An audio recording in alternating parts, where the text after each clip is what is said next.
कम से कम झूठ तो मत बोलो, कम से कम मेरी बात तो सुनो, कम से कम तुम तो आ सकते थे, कम से कम खाना तो खाओ। इन जुमलों को गौर से देखो। ऐसे जुमले हम अपने डे टू डे लाइफ में रोज बोलते या सुनते हैं। इन जुमलों में हम बोल रहे हैं कम से कम, यानी हर सेंटेंस में कम से कम बार बार रिपीट हो रहा है। इसके लिए आपको यूज करना होगा इंग्लिश में एटलीस्ट। एटलीस्ट मीन कम से कम।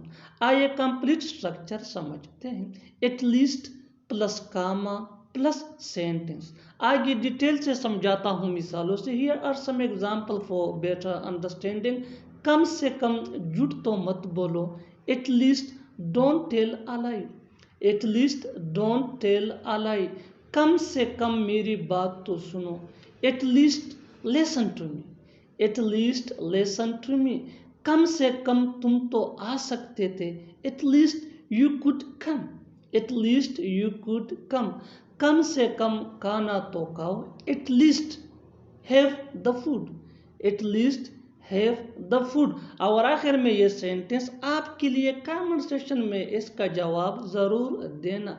कम से कम वहां तो मत जाओ, कम से कम वहां तो मत जाओ। Subscribe to English PS for more advance English sentence structure. Thanks मना।